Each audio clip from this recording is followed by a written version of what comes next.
الحمد لله رب العالمين وبه نستعين على أمور الدنيا والدين وصلى الله على نبينا وسيدنا محمد وعلى آله وصحبه أجمعين أما بعد. Kita panjatkan puja dan syukur kehadirat Allah Subhanahu wa taala. Pada kesempatan pagi menjelang siang yang berbahagia kali ini, tanggal 18 Sya'ban 1443 Hijriah atau yang bertepatan dengan tanggal 21 Maret 2022, kita masih kembali diberi kekuatan, kesehatan, hidayah serta taufik dari Allah Jalla wa'ala, sehingga kita bisa kembali menghadiri pengajian rutin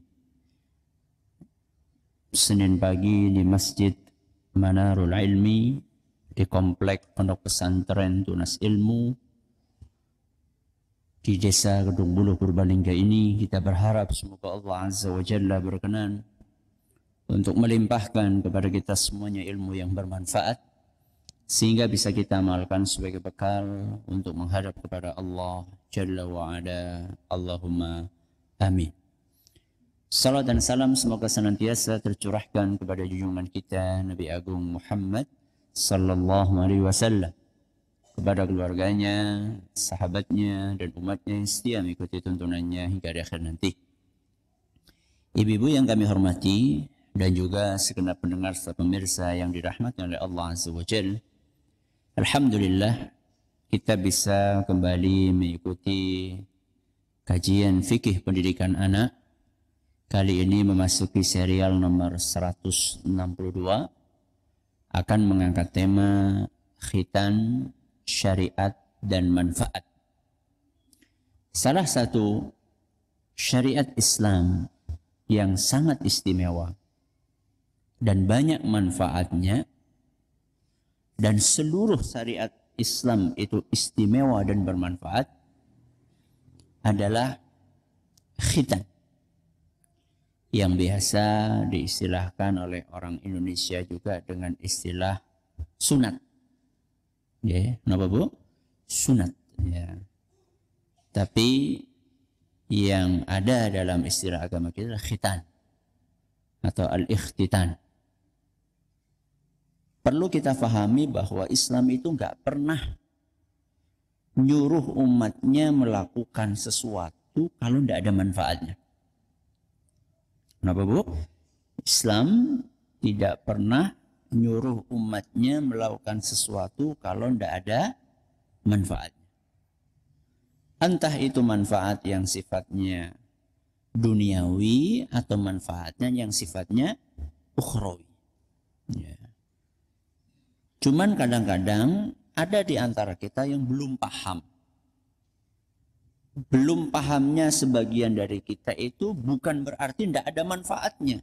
Ada manfaatnya, cuman kita belum mengerti.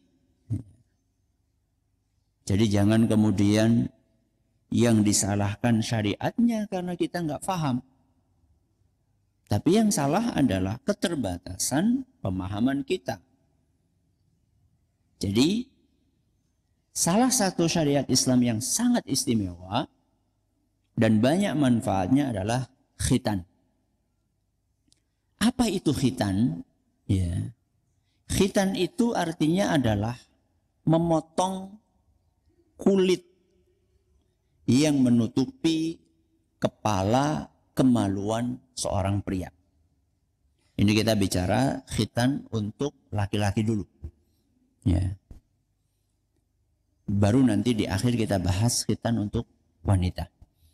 Jadi definisi khitan adalah memotong kulit yang menutupi kepala kemaluan pria. Itulah definisi dari khitan. Selain itu, maka bukan sesuatu yang masuk dalam kategori syariat. Karena ada sebagian masyarakat atau sebagian suku, ya, itu bukan hanya memotong kulit yang menutupi kepala kemaluan saja, tapi mereka juga sampai melakukan yang lebih dari itu. Ya. Bahkan sampai menguliti, ya, sampai menguliti kulit-kulit yang ada di sekeliling kemaluan. Nah, itu enggak benar. Itu bukan bagian dari syariat Islam. Yang merupakan bagian dari syariat Islam adalah memotong kulit yang menutupi kemaluan, yang menutupi kepala kemaluan, ujung kepala kemaluan. Apa dalilnya? Ya, tadi kita bahas definisi, sekarang kita bicara dalil. Dalilnya yang menunjukkan bahwa khitan ini adalah disyariatkan dalam agama kita adalah hadis yang diriwayatkan oleh Imam Bukhari dan Muslim. Hadis yang diriwayatkan oleh Imam Bukhari dan Muslim, di mana Nabi SAW bersabda, al-fitratu khamsun. Fitrah itu ada 5. Apa yang dimaksud dengan fitrah di sini? Mayoritas ulama menjelaskan bahwa fitrah yang disebutkan dalam hadis ini maksudnya adalah perilaku dan kebiasaan para nabi. Jadi para nabi punya kebiasaan di dalam kehidupan mereka. Di antara kebiasaan itu ada 5. Ya. Apa kebiasaan yang 5 itu? Al-ikhtitan. Yang pertama adalah khitan. Jadi khitan itu bukan hanya ada di dalam syariat Islam saja. Bukan hanya diajarkan oleh Nabi kita Muhammad sallallahu alaihi wasallam saja. Tapi juga nabi-nabi sebelum beliau, Nabi Isa, Nabi Musa, Nabi Ibrahim alaihi wassalam, mereka juga mengajarkan khitan. Bukan hanya di dalam ajaran Islam saja. Ini yang pertama. Yang kedua, walistihdad. Apa itu alistihdad? Alistihdad itulah mencukur bulu kemaluan. Ya, mencukur bulu kemaluan. Dan ini hendaknya dilakukan secara rutin. Tidak boleh lebih dari 40 hari atau 50 hari, saya lupa sekarang. Jadi maksimal segitu. Kalau lebih dari itu tidak boleh. Ya, jadi kalau masih kurang dari itu boleh nggak dicukur. Tapi kalau sudah lebih dari sekian puluh hari tadi maka harus dicukur. Ini yang kedua. Yang ketiga kata Nabi SAW, wa qassus syarib. Qassu asyarib artinya adalah memotong kumis. Memotong kumis. Ya. Jadi bukan dibiarkan rimbun kumisnya. Karena kumis yang dibiarkan rimbun itu bisa jadi sarang kuman. Ya, termasuk tadi rambut kemaluan juga demikian. Jadi jangan sampai kumis itu jadi sarangan kopi. Jadi sarangan apa, Bu? Kopi. Jadi kalau minum kopi itu disaring oleh kumis. Saking napa nih, Bu? Saking panjangnya kumis sampai nutupi napa? Nutupi bibir bagian atas. Itu enggak benar itu. Ya. Jadi kumis itu dirapikan, dipotong. Ya, memang ada perbedaan pendapat di antara para ulama apakah dipotong habis atau hanya sekedar ditipiskan. Ada sebagian ulama melarang enggak boleh kalau dipotong habis dan seterusnya. Tapi ya minimal kumis itu dipotong, dirapikan. Ini yang ketiga. Lalu Nabi SAW melanjutkan wa taqlimul adfar. Taqlimul adfar artinya adalah memotong kuku. Ya. Entah itu kuku tangan ataupun kuku kaki. Ya, entah itu kuku jari-jari tangan atau kuku jari-jari kaki. Ya, ini kebiasaan para nabi. Sehingga ibu-ibu coba dilihat jari-jarinya. Gak usah ada yang dibiarkan panjang. Ada sebagian ibu-ibu membiarkan salah satunya mungkin di di kelingkingnya ada yang dibiarkan panjang. Jangan potong. Ya. Ya, alasannya macam-macam. Gonjukut selilit jadi. Ya. Ngapain pakai kuku? Kan sudah ada tusuk apa? Tusuk gigi. Ngapain susah-susah pakai kuku? Ya. Ini termasuk yang disunnahkan. Tidak harus hari Jumat. Ya, tidak harus hari Jumat. Kapan aja motong kuku, begitu kelihatan panjang potong, kelihatan panjang potong. Ini yang keempat dan yang terakhir wanatsful ibti. Wanatsful ibti artinya mencabut bulu ketiak. Mencabut bulu ketiak. Ini redaksi hadisnya seperti itu. Natfu. Natfu itu artinya mencabut. Kalau bisa, kalau tahan mencabut. Ya. Tapi kalau kesakitan, ya, kalau kesakitan nyabut, maka silahkan pakai alat apapun tidak masalah. Ya, bisa pakai gunting. Tapi kalau anjuran saya, ya, jangan pakai pisau cukur. Kenapa? Kalau pakai pisau cukur itu nanti lama-lama bulu yang ada di ketiak itu jadinya tambah nopo? Tambah tebel. Ya, tambah tebel. Biasanya karakter rambut itu kalau dipotong pakai pisau cukur itu akan semakin tebel dan semakin susah, semakin sakit kalau dicabut. Jadi kalaupun ini pengalaman saja ya. Jadi kalaupun nggak kuat untuk nyabuti, ya paling tidak pakai gunting, ya paling tidak pakai gunting, dan ini tentu biasanya membutuhkan bantuan orang lain.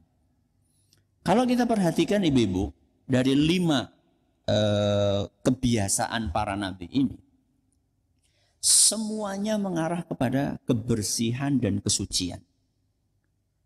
Kebersihan dan kesucian fisik. Ya, jadi ada tubuh, ada hati, ada jasmani, ada nopo? Rohani. Nah, 5 ini terkait dengan kebersihan tubuh seseorang. Ya. Khitan, nanti kita akan jelaskan, itu terkait dengan kebersihan kemaluan. Kemudian mencukur kemaluan, itu terkait dengan kebersihan juga kemaluan. Lalu mencukur kumis, ini terkait dengan kebersihan mulut dan sekitarnya. Kemudian taklimul adfar, memotong kuku, ini terkait dengan kebersihan kuku. Wa nadful ibti, mencabut bulu ketiak, ini terkait dengan kebersihan ketiak kita. Jadi tidak ada anjuran dalam agama kita itu membiarkan bulu ketiak lebat, itu tidak ada, Bu. Jadi jangan pernah tertipu dengan propaganda yang mengatakan bulu ketiak lebat itu bagus. Enggak, itu jelek. Ya, buktinya Rasulullah SAW itu ketika sholat, ya, beliau kan kadang-kadang pakai baju kayak baju ihram. Baju ihram itu adalah kain yang sekedar diselempangkan. Jadi kain kayak kalau kita di sini kayak jarit, nggak Bu? Cuman kalau ihram itu biasanya polos. Jarit kemudian diselempangkan kayak gini saja. Bukan, kadang-kadang Nabi pakai baju seperti itu, bukan baju yang sudah dijahit seperti yang saya pakai ini, sudah ada apanya ini, Bu? Sudah ada lengannya, bukan seperti itu. Kadang-kadang Nabi cuma pakai kain yang diselempangkan. Nah, ketika sholat Nabi SAW kan diperhatikan oleh para sahabatnya. Ketika sholat itu Nabi SAW angkat tangan untuk takbir. Ya, angkat tangan untuk takbir. Kemudian juga Nabi SAW ketika sujud, ya, Nabi SAW membenggangkan, membuka sikunya, kedua sikunya, sujudnya terbuka kayak gini. Itu kalau lagi sholat sendirian atau kalau lagi jadi imam. Tapi kalau lagi berjamaah tentunya jangan dibuka kayak gitu, nanti kasihan temennya yang di kanan dan kiri mbok kesikut. Ya, jadi itu kalau lagi sholat sendirian atau jadi imam dibuka seperti itu. Apa kata para sahabat? Hatta yura bayadu ibtaihi. Ketika Nabi SAW mengangkat tangan saat bertakbir atau ketika membuka kedua sikunya ketika sujud, kata para sahabat sampai terlihat putihnya ketiak Nabi. Sampai terlihat putihnya ketiak Nabi. Artinya apa? Artinya Nabi SAW itu rutin untuk mencabutin apa? Bulu ketiak. Makanya para sahabat mengatakan bahwa ketiak Nabi itu putih. Kalau misalnya Nabi nggak rajin mencabuti bulu ketiak, maka para sahabat akan menceritakan sampai terlihat hitamnya bulu ketiak. Kan kayak gitu kan. Tapi ternyata para sahabat nggak mengatakan hitam, tapi para sahabat mengatakan apa, Bu? Putih. Itu berarti ketiak Nabi apa? Bersih. Ya. Sudah bersih, wangi pula. Ya. Kadang-kadang kan ada sebagian orang naudzubillah min dzalik. Ya. Sudah kayak hutan. Ya, saking nopo nih?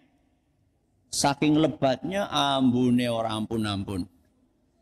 Aduh, Jan. Ya. Sudah bau ketiak. Kemudian ketika takbir mulutnya juga nopo? Bau nopo, Bu? Jengkol. Berlawuh jengkol mangkat memujuk Allahu Akbar. Ya, sampai satu masjid, satu sof disapa sing mangan jengkol ya. Jadi hati-hati. Nabi SAW itu mencintai kebersihan. Jadi 5 hal ini semuanya terkait dengan kebersihan fisik. Baik. Sekarang kita pindah ke secara khusus pembahasan tentang khitan.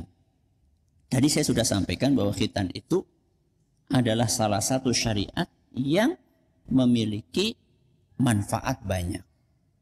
Secara medis pun juga demikian. Ya, saya bawakan di sini ada 7. Ya, ada 7 manfaat medis dari khitan. Ya. Yang pertama, kedua, ketiga ini mirip. Cuman yang pertama itu terkait dengan kotoran keringat dan lemak, yang kedua terkait dengan kotoran air seni, yang ketiga terkait dengan sperma. Jadi intinya ketika kemaluan itu tidak dikhitan, kemaluan laki-laki tidak dikhitan, maka yang terjadi adalah akan ada penumpukan. Akan ada penumpukan di kepala kemaluan pria tersebut. Apa yang tertumpuk di situ?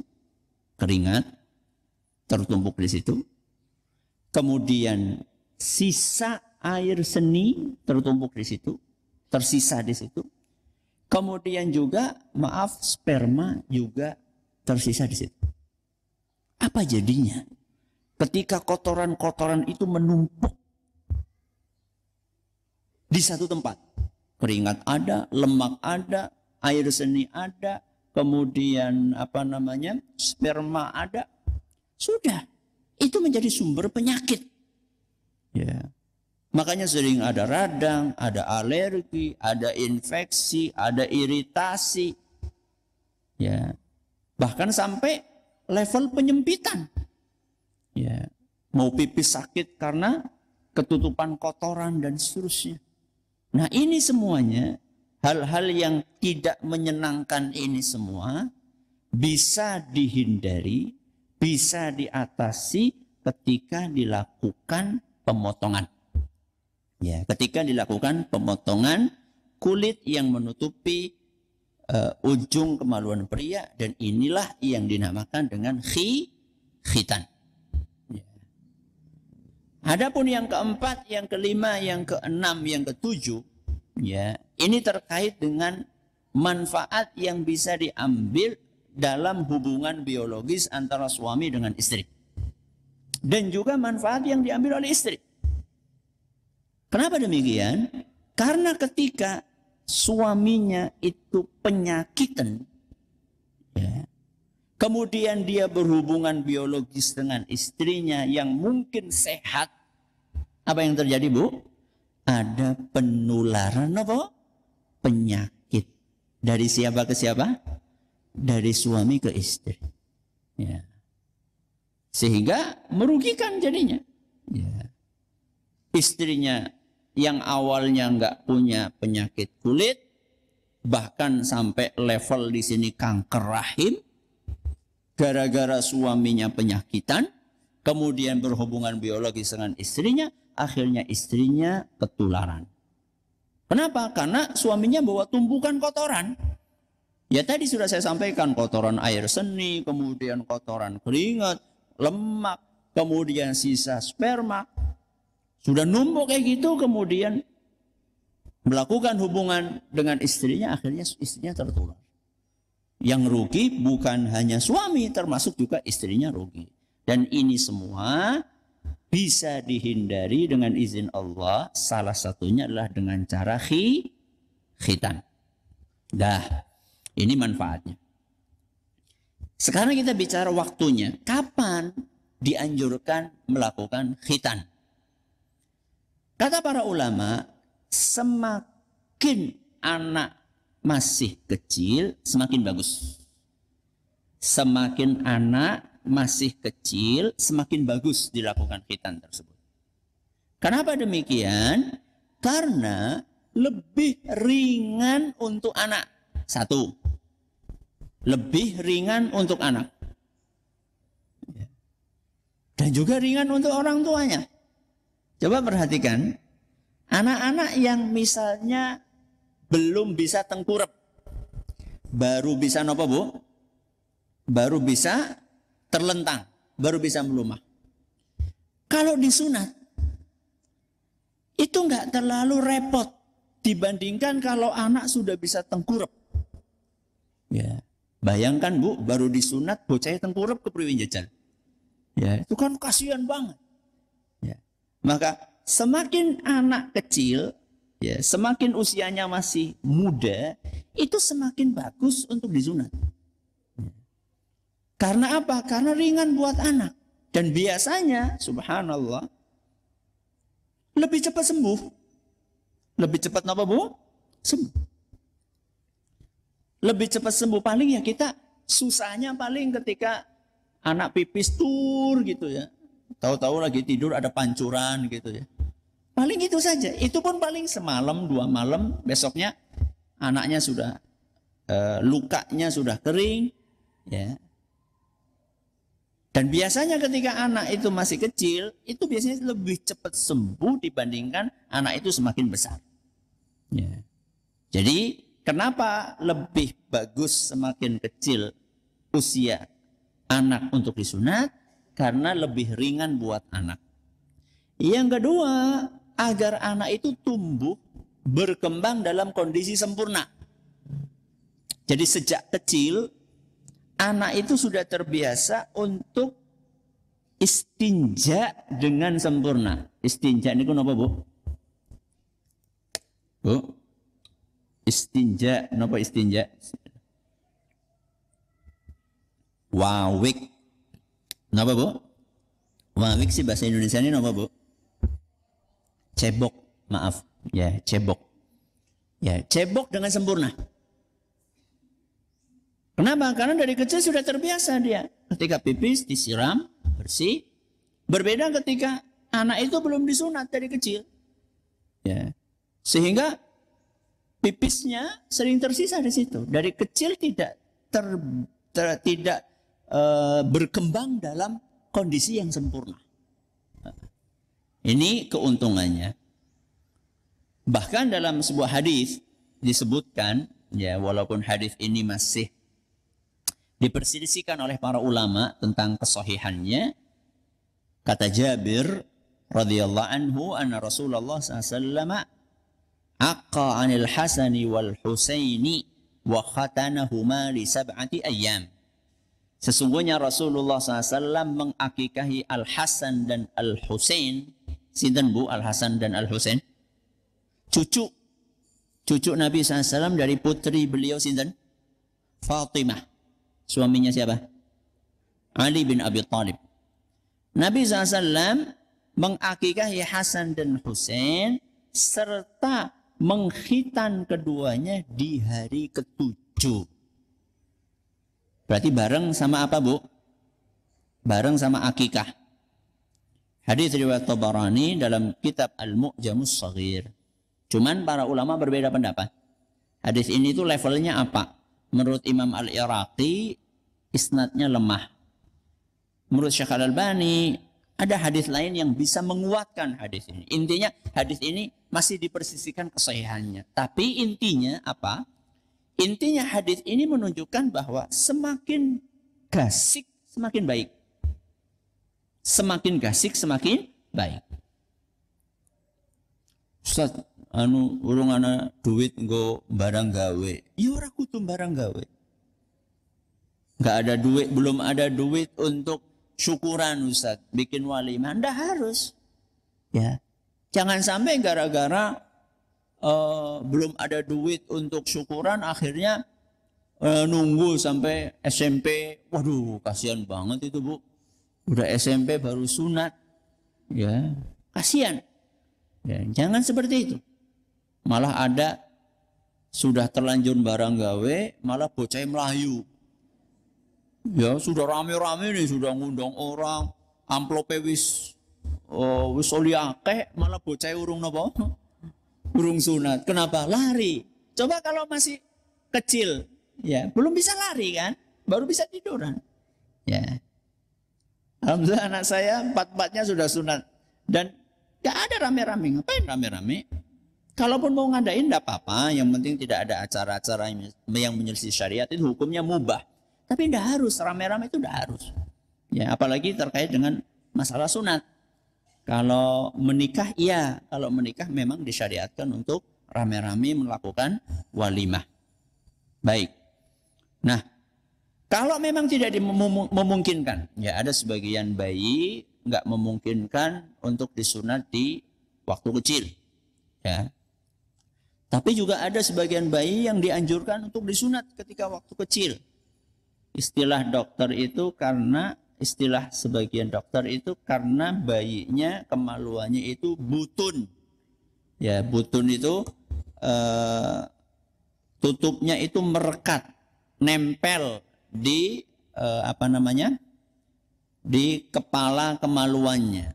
Nah, itu malah dianjurkan untuk segera disunat ya, supaya nanti cepat terbuka, kemudian tidak kesulitan nantinya ketika sudah besar. Kalau sudah besar semakin sakit. Ya, semakin sakit.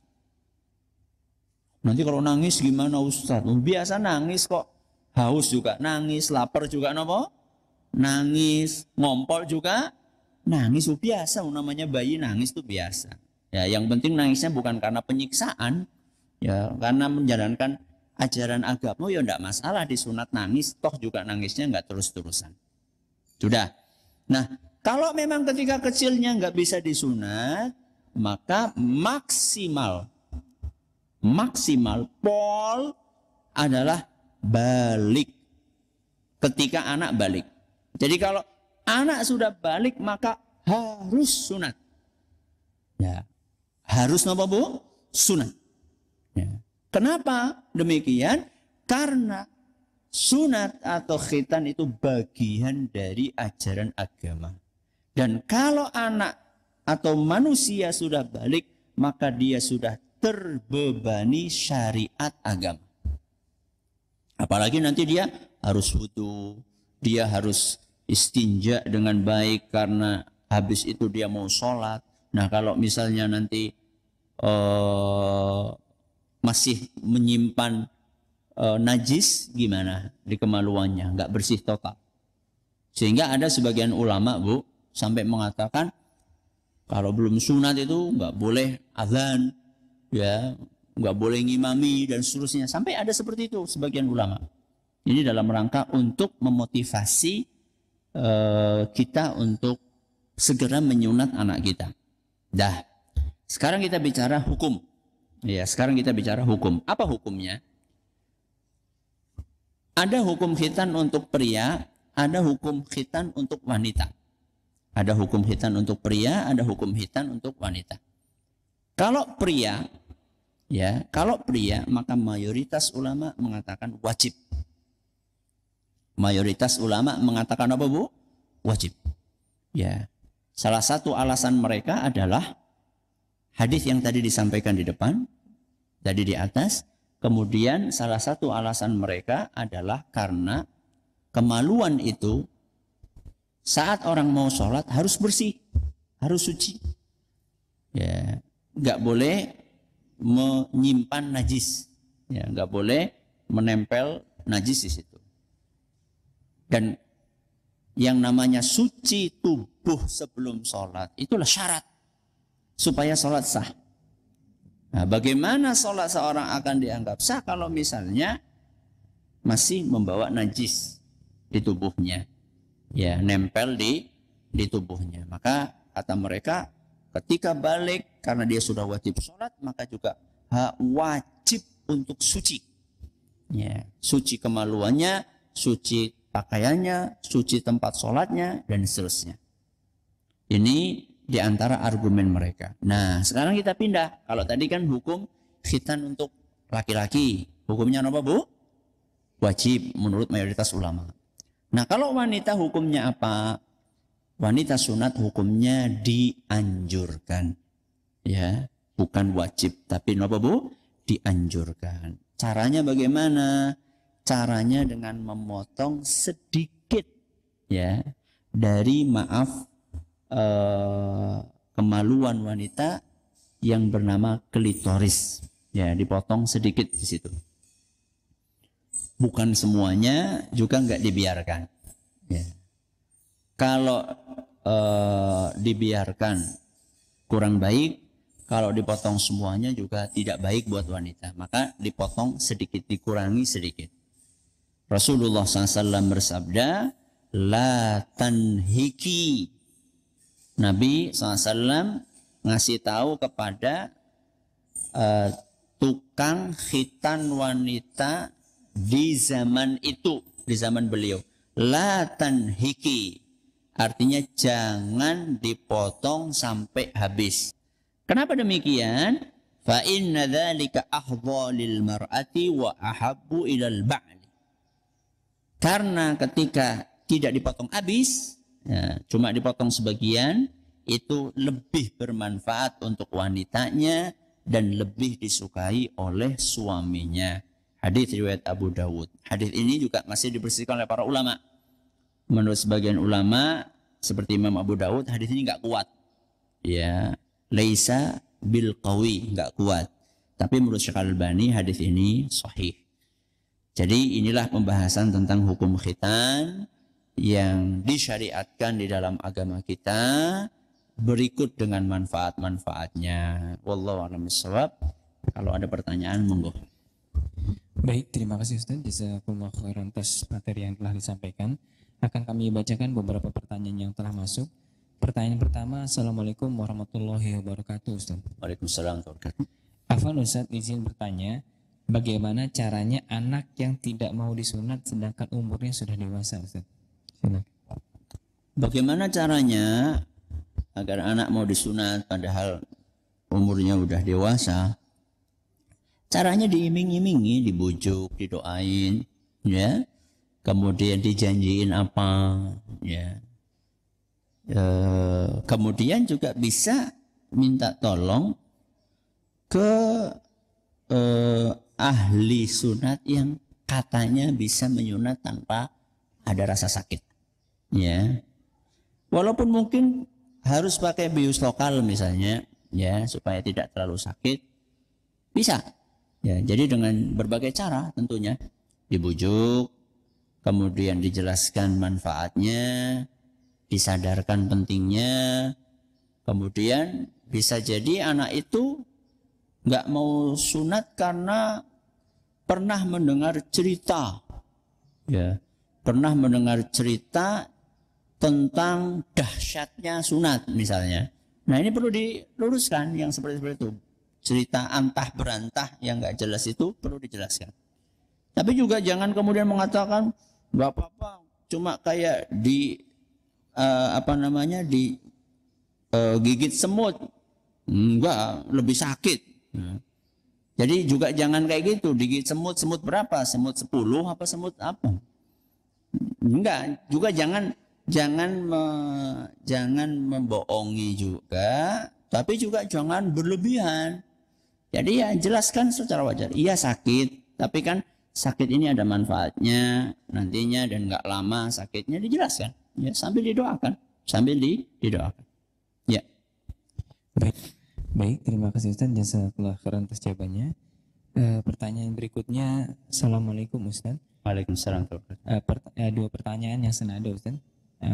Ustaz, bagaimana hukumnya khitan dengan cara hipnotis? Kemudian bagaimana cara khitan dengan menggunakan laser? Apakah ini termasuk pengobatan yang dikatakan menggunakan kai? Jazakallah khairan. Hipnotis itu tergantung maknanya, Bang. Ya, kalau hipnotis itu mengalihkan perhatian, misalnya orang yang akan cerita, ya cerita tentang sesuatu sehingga fokus anak itu kepada cerita, bukan fokus kepada kemaluannya yang akan disunat. Akhirnya teralihkan perhatiannya, tahu-tahu selesai. Kalau yang dimaksud hipnotis adalah dengan kata-kata seperti itu, kemudian ceritanya juga tidak mengandung unsur yang menyelisih syariat, maka tidak masalah. Tapi kalau yang dimaksud hipnotis itu melibatkan makhluk halus, ya, ngundang jin, ya, maka nggak boleh, ya, nggak boleh seperti itu. Jadi tergantung apa pemaknaan hipnotis itu apa. Ya. Kalau hipnotis itu bermakna mengalihkan perhatian dengan cerita atau dengan penggambaran kisah yang begitu menakjubkan sehingga anak fokus kepada kisah itu, tahu-tahu ada yang nyunat dan dia nggak terasa, kalau seperti itu tidak apa-apa. Tapi kalau melibatkan makhluk halus tidak boleh. Laser menurut yang pernah saya tanyakan kepada sebagian ustadz boleh, ya. Boleh, karena itu bukan termasuk penggunaan api, ya. Toh seandainya itu dianggap penggunaan api pun juga dalam kondisi tertentu diperbolehkan, ya, seperti al-kai atau pengobatan dengan besi panas itu bukan mutlak dilarang, itu hukumnya makruh, ya, hukumnya makruh. Jadi kalau suatu saat diperlukan boleh, ya, suatu saat diperlukan boleh. Itu kalau dianggap bahwa khitan dengan laser itu serupa dengan al-kayyu. Itu kalau dianggap seperti itu, boleh dalam kondisi-kondisi tertentu. Tapi kalau memang, apalagi kalau misalnya tidak dianggap senada dengan al-kayyu, ya, maka lebih boleh lagi insya Allah. Ya. Baik, terima kasih Ustaz. Jazakallah khairan atas jawabannya. Pertanyaan berikutnya keluar dari tema Ustaz. Assalamualaikum warahmatullahi wabarakatuh. Waalaikumsalam. Ustadz, saya punya nadar jika diangkat PNS gaji pertama akan diberikan kepada orang tua. Alhamdulillah baru diterima ASN P3K bukan PNS. Qadarullah orang tua sudah meninggal. Apakah wajib melaksanakan nazar tersebut? Mohon pencerahannya agar kami tidak salah. Jazakallah khairan. Ya, untuk kehati-hatian diinfakkan. Untuk kehati-hatian diinfakkan atas nama orang tua.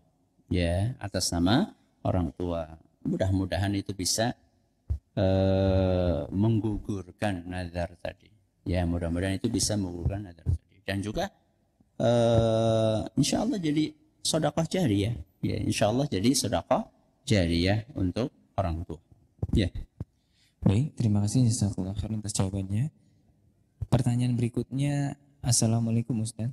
Waalaikumsalam warahmatullahi wabarakatuh. Ustadz, bagaimana kalau seorang perempuan mu'alaf yang baru masuk Islam, apakah dianjurkan untuk khitan? Syukran jazakallahu khairan.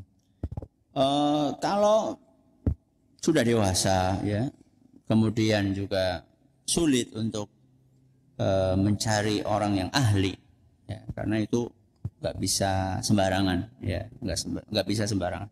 Ya kalau memang nggak bisa ya nggak masalah. Lagi pula itu kan sifatnya anjuran, itu sifatnya anjuran, ya. Wallah. Baik, ya. Satu pertanyaan terakhir. Assalamualaikum warahmatullahi wabarakatuh. Waalaikumsalam warahmatullahi wabarakatuh. Ustadz, apakah seorang wanita yang menikah dengan laki-laki non-muslim, wanita ini apakah mendapat warisan? Syukran jazakumullah khairan dari Umu Aziz di Samarinda. Wanita muslimah nikah dengan Laki-laki non-muslim. tidak sah pernikahannya.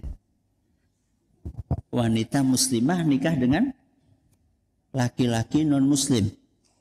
Bukan kebalikannya ya. Iya. Ya. Nggak sah pernikahannya. Ya, tidak sah. Itu para ulama kita sudah menjelaskan. Ya. Para ulama kita sudah menjelaskan. Wa hurrima dzalika 'alal mu'minin, haram bagi kaum mukminin untuk menikahi wanita pezina, untuk menikahi wanita musyrik, ya.